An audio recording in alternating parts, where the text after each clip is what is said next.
We're live. Good morning, everybody.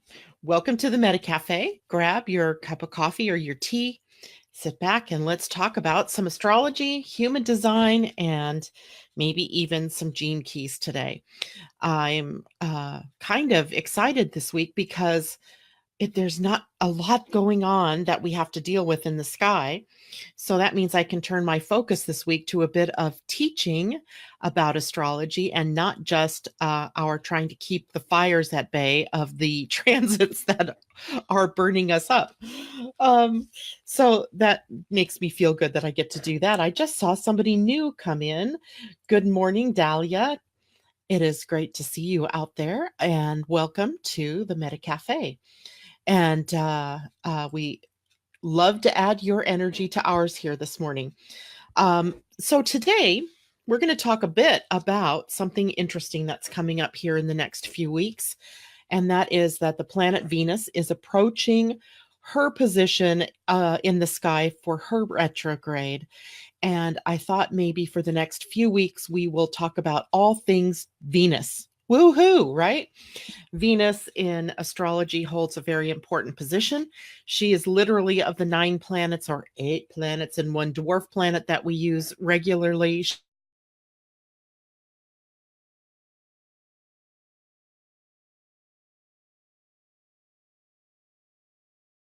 In representation in astrology is Venus. Weird, right? So that's why I use a complement of the goddesses and the asteroids and so forth that are being discovered, because as more and more of these other bodies like asteroids, Ceres and Pallas Athena that we talked about last week, and Juno and Vesta, as more and more of these asteroids are being discovered, they are more and more the embodiment of various facets of the feminine role and the feminine energy. So Venus being the planet that is the only representation of the feminine, she is actually carrying a lot of energy in our charts. So I want to go through the mythology of Venus, the astrology of Venus, and the astronomy of Venus over these next couple of days. But first, let's just talk a little bit about what's going on in the sky today. The only major aspects come from the moon in a square or a challenge to the planet Saturn, and the moon conjunct Venus today. How appropriate, right? That the moon's timing aspect brings us to a conjunction with Venus, and we're going to talk about Venus. That's great. And she's also in a sextile to Mercury. So now the question is, what does all of that mean? Well, anytime the moon, and this is early in the day, anytime the moon is in a square to Saturn, we have a low start to the day. It's a low or a slow beginning, in that some people are just feeling a little draggy, perhaps, in this morning. They might feel a little bit low as far as the emotions are concerned, maybe a little bit like sad or just depressed or tired, more tired than usual. But that shifts very quickly through the day as the moon then goes into conjunction with Venus, which perks up the energy and brings us more into alignment with emotional energies like love and joy and romance and beauty and harmony, etc. And remember, Venus right now is in a sign she rules. She rules the sign of Libra, and that is where she is sitting right now. And this is highly important for all of us because this is the sign she will retrograde in or backwards into. Now, she isn't into that area yet, but it's worth watching right now. What is going on with you in terms of bringing balance and harmony into your life, how you're aligning yourself with your values, and how you're bringing more love and more joy into your life. What is going on in your relationships? Just as from an observation standpoint, right? Observing what's happening before this wonderful planet goes into its retrograde form. Because once it goes into retrograde, then of course everything from the outer world turns to the inner world. So if we can pay attention to what's happening in the outer world right now, then when it turns into retrograde, we'll kind of have a clue as to what it is that our focus is going to be spending its time on. And when it is in a sextile to Mercury, it means that our emotions and our mouths, our communication line up. So we are in a better way later in the day for speaking in ways that are supportive of people and not so much speaking from the low energy of the morning. So if you have something that you really want to say to a loved one, why don't you wait till later in the day when the energy isn't quite so emotionally low? Wait until maybe afternoon or so when Venus moves into the conjunction, or Moon moves into the conjunction with Sister Venus. And I can tell it's a slow day because where are my usual people? They're not checking in saying good morning. I see my cousin Joanne out there. Good morning, Joanne. But where's the Mimis and the Suzannes and the Cindys and all of those people? They're probably still sleeping. It's because it's one of those kind of days.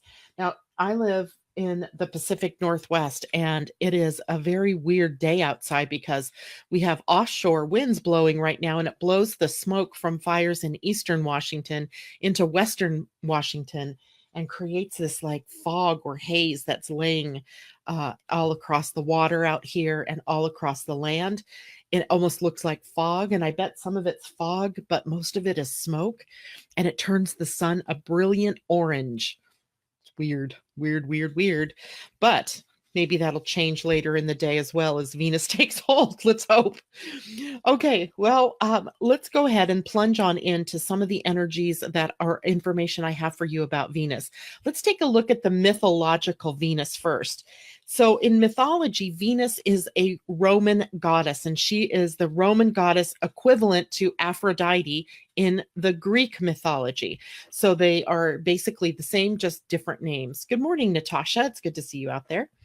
And Venus and Aphrodite both rule things like love and sex and beauty, desire and fertility, prosperity and victory. In some respects, Venus, especially in the Roman depiction, of course, they were a more warring type of nation or civilization. She represented the warrior energy or the energy of victory in a war or in a skirmish. She was also the goddess of charm and grace and seduction.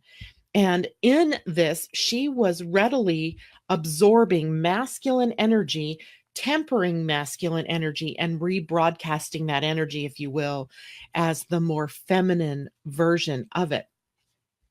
So if we look at her in other civilizations throughout time, she was Inanna in the Sumerian mythology. Good morning, Suzanne. She was Ishtar in Babylon and in or Babylonia and in Assyria. In Egyptian mythology, she was Hathor, and she had a couple of other names as well. And the Phoenicians knew her by Astarte. So what we see is many different civilizations with a goddess, a feminine goddess that represented these same traits that Venus represents for us through mythology as well. Now, there's a couple of really interesting little tweaks in the different mythologies, in that in Sumerian times, Inanna was known as a goddess of terrible force, and there was fear around the goddess Inanna, and it was almost like hell hath no fury, right? Good morning, April. Good to see you. So hell hath no fury like a woman scorned, or like Inanna, who is described as this fiery red body dashing through the sky. And it makes me hearken back to perhaps earlier days in Earth's history, where perhaps, Venus was actually a visitor to this solar system and was maybe a comet and was seen dashing into our solar system and got caught up in the probably by Jupiter's gravitational pull and got pulled into our solar system as a planet. Because Venus, at least from an astronomical point of view, is sort of an outlier in that she, instead of turning the same way that all the planets turn in a clockwise rotation, she goes counterclockwise. So she's caught up in an orbit that is counter to everything else. She is also the hottest planet in the solar system, even though she is not the closest planet to the sun. So she holds a lot of inner heat and a lot of inner passion, if you will. And in that, she is, I want to say upwards of 700 degrees on the surface of her planet, where Mercury is more like 400 or 500 degrees. Yet Mercury is closer to the sun. Isn't that amazing? Because Venus's atmosphere is so thick, it holds in the heat of the sun. It kind of magnifies it and holds it in. Venus has what is known as a runaway greenhouse effect. And if we're not careful, this planet is going to experience that same thing, right? So we should watch the lessons of Venus, that we don't want that kind of suffocating atmosphere. And good morning. Let's see, someone else just checked in. Good morning, Cindy. Good to see you. So for those of you who are just joining, we are in a discussion today about the planet Venus. And the reason I want to focus on Venus is for the foreseeable future. There, she's in the sign that she rules, and she is headed for her retrograde station, which won't happen until October. But starting September 2nd, she will actually be in her retrograde area.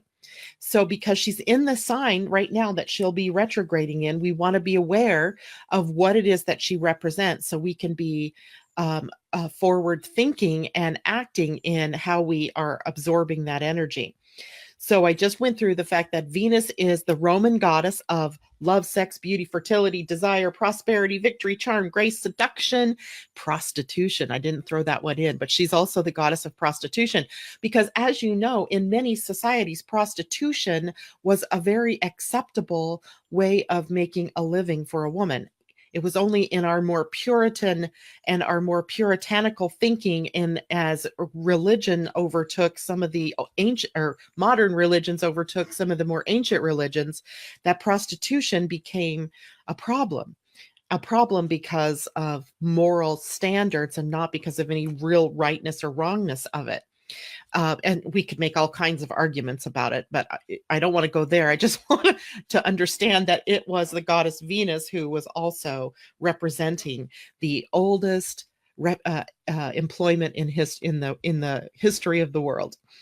So, and then we were talking about the different expressions of that energy from the other more ancient civilizations that predated ancient Rome. And she was also Aphrodite in Greece, even though the Grecian Aphrodite was more about beauty and harmony and peace, and not so much about victory or, any kind of warlike energy. And I'm not sure, but possibly the energy of seduction and prostitution was not a part of Aphrodite. I'm not sure, but the funny thing is, when you start dealing with mythologies, there are so many stories. Venus was a very interesting character because, much like Pallas Athena that we talked about last week, she was born out of the demise of a male energy. So in the Venus mythology, Uranus or Saturn castrates Uranus, his father, and takes his genitalia and throws them out into the sea. And out of the foam that was created when the genitals hit the water sprung the goddess Venus. And you might remember last week when we were talking about Pallas Athena, how she was born out of the hatchet that, what was her name? Messina, something, I forgot her name, dang it. The wife of Zeus slashed him in the head with an axe, and out popped Pallas Athena. So we get the idea that the feminine energy is born out of masculine energy, and in some way out of the demise of the masculine, the emasculation of the masculine.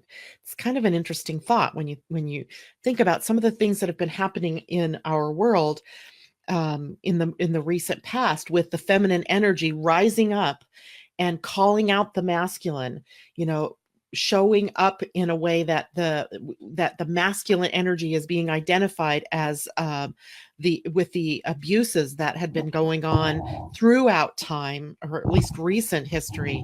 And as more of the masculine energy gets called out by the feminine, we can see that the possibility for a balance in these energies coming into play. I am not sure I am not sure at all that there's ever been a time on this planet where those energies have remained in balance. But I think that is a time that we are headed into, a golden age, perhaps, where the energies come into balance on the planet. So, the astrological Venus, then, we're going to now move from the mythological Venus into the astrological Venus. And as you guys know, the astrological information is often some form of the mythology of the planet. It gets incorporated into the story of what the planet represents in our lives. So, the astrological Venus comes to represent love. She comes to represent balance and harmony and in beauty and aesthetics. So, balance and harmony in aesthetics and beauty, but also in relationships. And that is because there's a dual rulership in astrology between Venus ruling Taurus and Venus being the ruler of Libra. But what's really interesting is that Taurus and Libra are not compatible signs, even though they have the same kind of planet ruling them. One planet or one sign, Taurus, is very practical and down to earth, and Libra energy, not so practical. It's much more air energy, and it's much more focused in relationships, not so much the practical application of the sign. In that it rules, or in that Venus also rules money. She rules the banking system. She rules things like inspiration and gratitude, pleasure, and all of the things that we think of as sensuality. So, in our senses, that would be touch, smell, taste, and also in some respects, sight. And what I mean by that, in what's pleasing to the eyes, right? When we have interior designers or painters or beautiful artists, they often are very highly Venus in Taurus oriented, because there's a connection that they have to the senses and how to beautify an environment, or how to see the beauty in things, or how to bring out the beauty in things. So, wherever it is that you have Venus in your chart, then is the place where you are finding love. It might represent, in a woman's chart, for example, how it is that you want to be loved. And in a man's chart, Venus would show what kind of woman you might be attracted to. And also in your chart, it may also show how it is that you earn money, or what your values are, because Venus in astrology also represents our values. And then with Venus in your chart, if she is under pressure because of aspects to planets that are challenging, like a square or a conjunction, sometimes is pretty challenging. Sometimes an opposition can be quite challenging. Then we might find that we have challenges in our relationships. Now, this depends on the sign she's in. You might have challenges in finding love, or giving love, or receiving love. You might have challenges in earning money, receiving money, spending money, etc. So Venus is very, very important astrologically as well.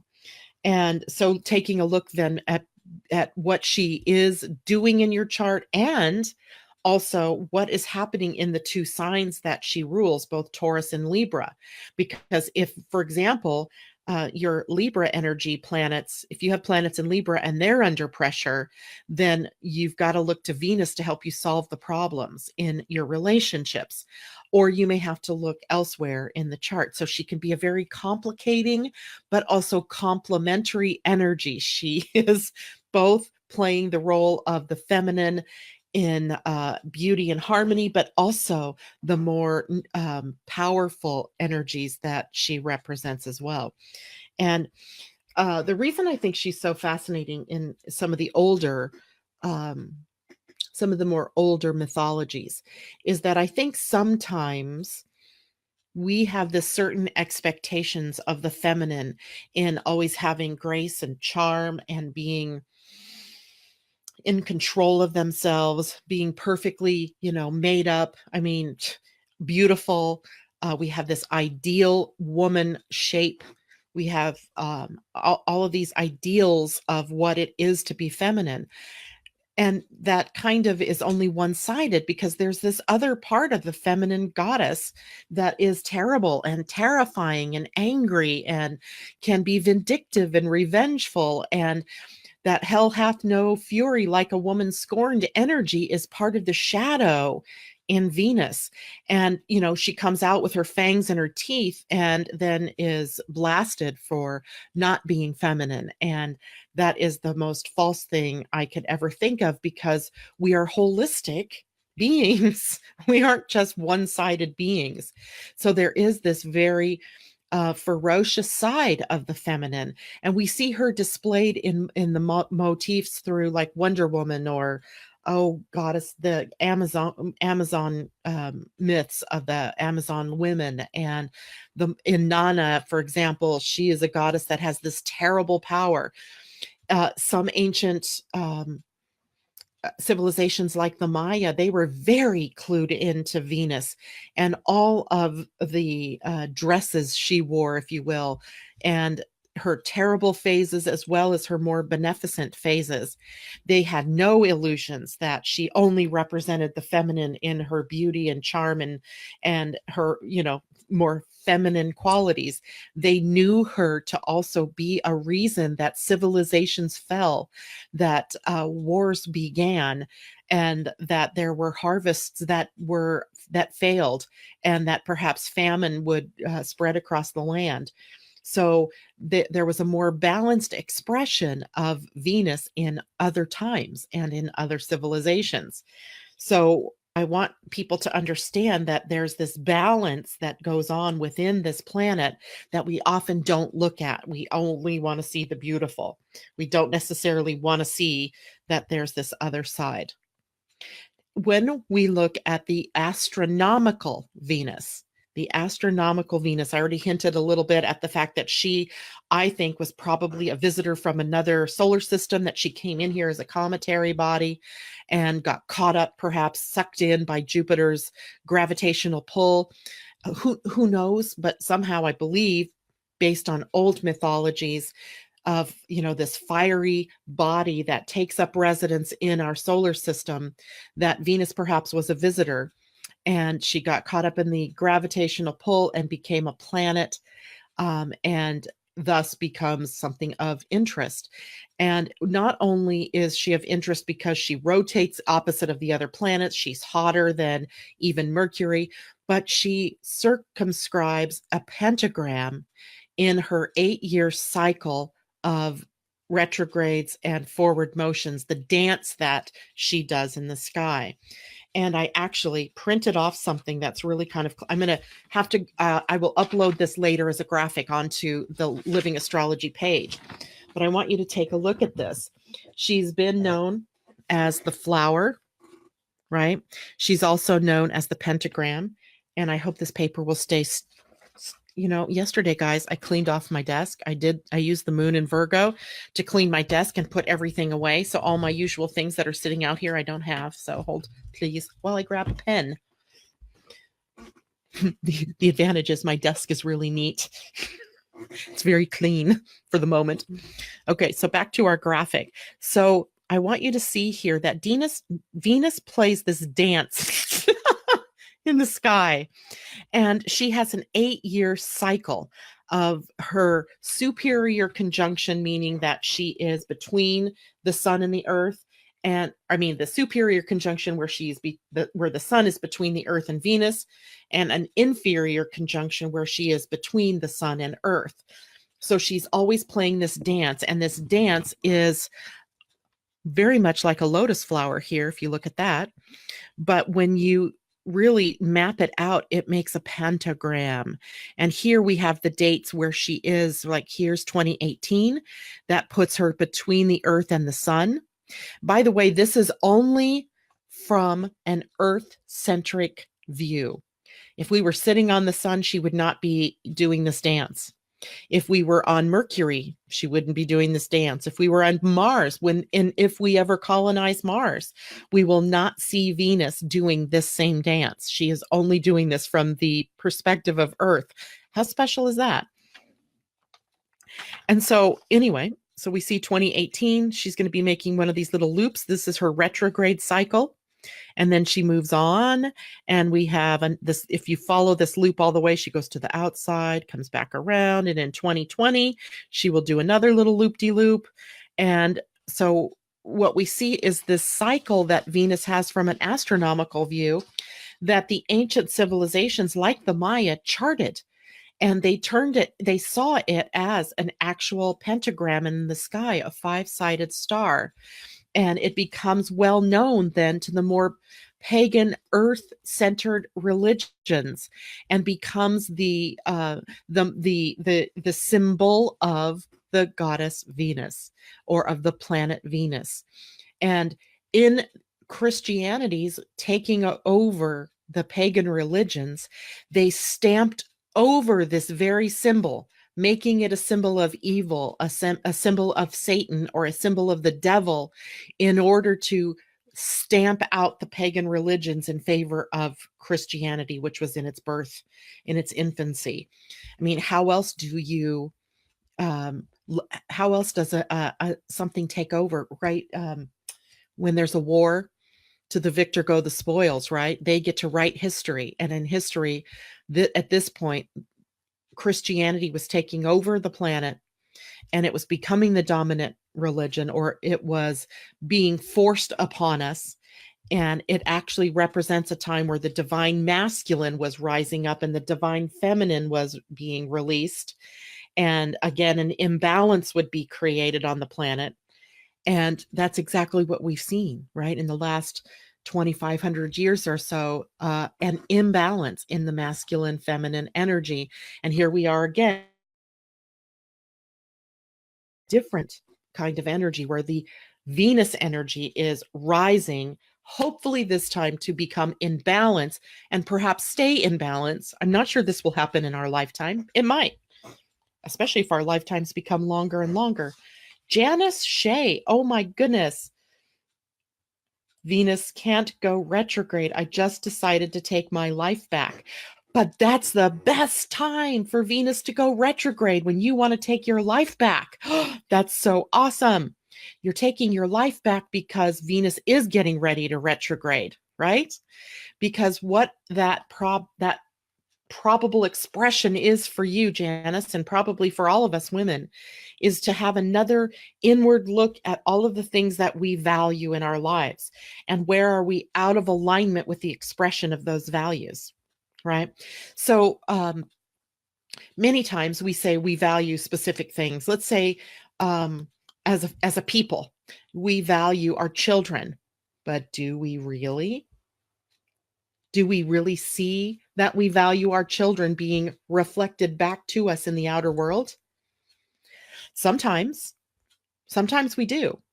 But other times, as in the recent past, we can see that we are out of alignment with our values. If we say that we value our children and our offspring and the seeds of our next generations, and then we don't feed them, we don't clothe them, we don't supply housing for them, the education system doesn't supply a good education for them, for all of them. We can't just say, oh, only for certain, people. Certain cities get certain funds that, right? So we have to realign with our values. Venus retrograde will give us that breathing room. Venus retrograde will call us to task, where it'll show us where we are out of alignment with the expression of our values, both personally and collectively. So it's a process. Now, Venus is not retrograde yet. I'm only bringing this up because I want this educational process of what does Venus represent? What does she mean in our charts? And at some point, we won't do this today, but I will be looking at people's charts, and we'll look at Venus in the expression of a chart and in someone's life. And what does that mean? But for right now, we are taking a look at everything she represents. We have plenty of time. She doesn't enter the retrograde zone until September 2nd, the shadow, if you will, of her retrograde. She turns retrograde at 10 degrees of Scorpio on October. I'm looking over here because I have my little cheat notes. I could put it right in front of me so that I'm not looking away. She turns retrograde on October 5th at 10 degrees of Scorpio, and she is in retrograde motion until November 16th, when she turns direct at 25 degrees of Libra, and it will take her until December 17th to complete the retrograde cycle. Now, interestingly, from the astronomical viewpoint, she will then turn around from her evening star status and become the morning star. So after the conjunction becomes or after the retrograde becomes a new version of Venus, where she comes out as the morning star.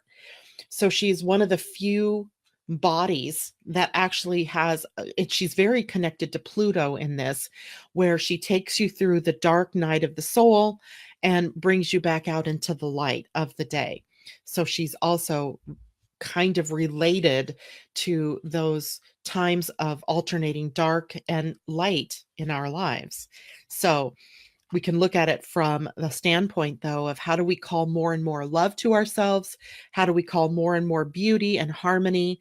Because those are her qualities, even when she's in the dark, but we may just not see them as clearly then. Now, I want to give a little bit of time to the fact that in human design, Venus over the next several months is playing a very interesting role. And I should have gotten out, hold on, let me dig out my human design chart so I can show you.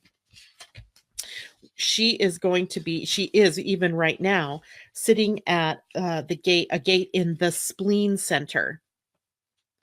And the spleen is the center for time, intuition, health, but is also, dang it, where is it? Can't be that many days since I brought it out. Okay, well, I'll use this one. Hold on.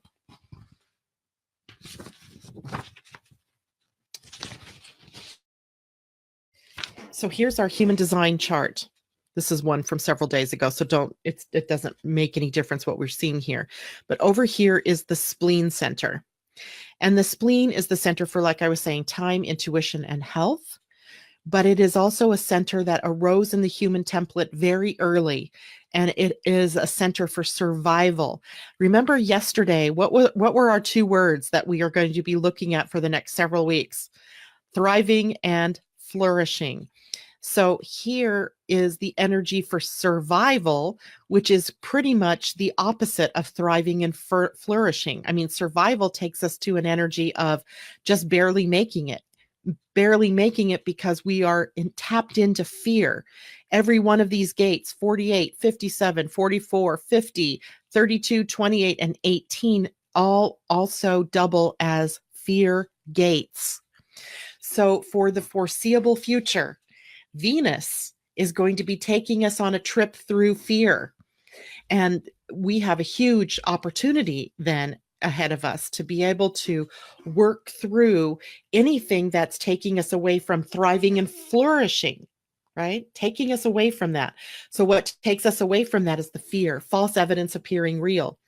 Literally in the ancient times or in our early days when this energy center arose, we needed help. We needed to have that fight, flight, or freeze energy to be able to survive, right? It was vital and it served its purpose. But now I don't need to worry about how it is I'm going to survive a winter. I can go to the grocery store and get food anytime I need it. I don't have to have put away enough food to store for the winter. So all of those energies that served us as survival mode for our in our early days, have morphed into false evidence appearing real. The fear of things like the future, the fear of the past or the past repeating itself, the fear of being inadequate, the fear of success, the fear of failure, the fear of not being perfect, the fear that nothing is ever going to go your way. So the fear that I'm going to fail in my responsibility to my family, to my community, to my planet. So there are a lot of false evidence appearing real things that we are experiencing as people. And it depends on how your particular spleen is hooked up. If you have a lot of fear gates already established in your chart, you're already familiar with these in your life and you're working through them. But for people that have a more open spleen during these next few months, you're going to have new fears that may crop up that may attempt to stop you from your forward motion, from moving ahead fearlessly in your life. So we'll take a look through each of those human design gates. As I looked today, let's see, today is the 14th. Today, Venus is already at a fear gate. She is sitting this, in fact, this is the week she began her transit through the fear gates, and she does not leave the fear gates, the potential fear gates. Holy moly. We are dealing with this all the way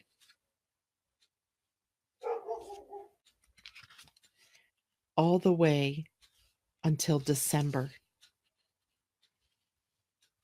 20th. So we have lots of opportunities between this week and December 20th to deal with the fears that we have in our lives, to mitigate those fears, to change them from survival to thriving and flourishing. So we're going to be focusing on those. We're going to be focusing on those, not just the fear aspect, but how do we take the fear and use it and turn it into something appropriate for the expression of who we want to be? How do we take survival and turn it into thrival, right?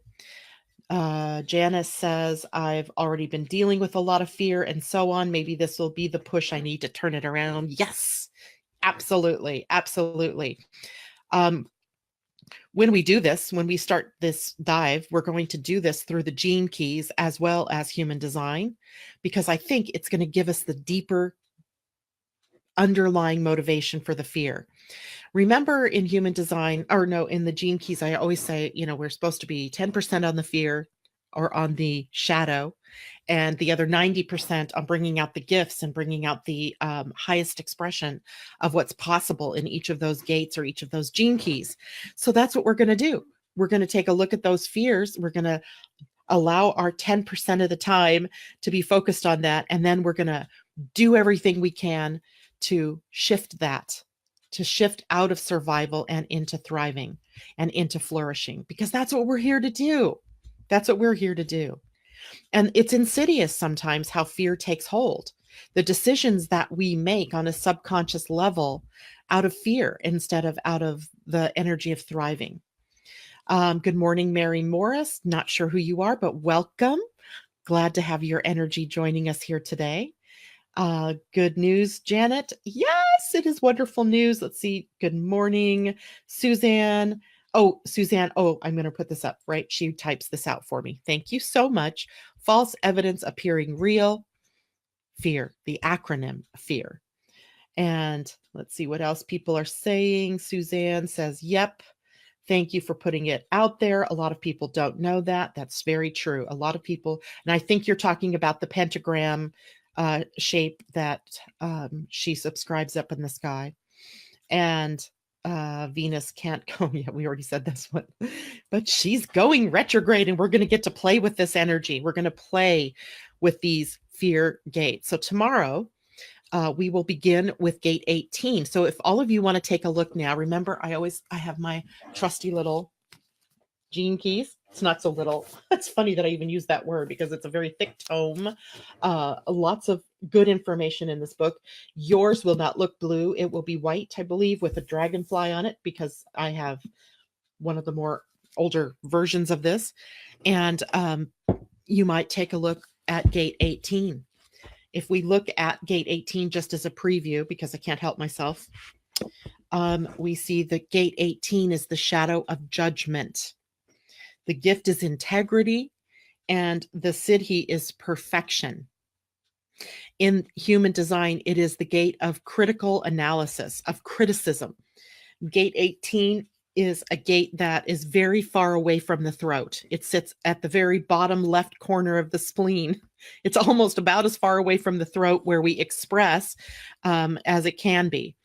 And yet we often find ourselves with gate 18 wanting to express criticism without an invitation to do so. Remember, the throat center is about projection, and projection is all about waiting for the invitation to share, waiting for the invitation to speak your mind, or to use your voice.